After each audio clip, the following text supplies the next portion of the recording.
சென்னை கொளத்தூரில் நீச்சல் பயிற்சிக்கு சென்ற பள்ளி சிறுவன் நீரில் மூழ்கி பலியான சோக சம்பவமானது நிகழ்ந்திருக்கிறது.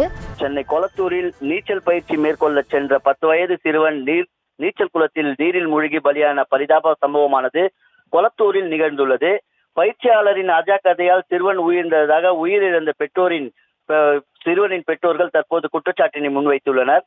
சம்பந்தப்பட்ட நீச்சல் குள உரிமையாளர் காட்வின் என்பவரும் பயிற்சியாளர் அபிலாஷ் என்பவரும் கைது செய்யப்பட்டு அவர்கள் மீது தற்போது விசாரணையானது நடைபெற்று வருகிறது.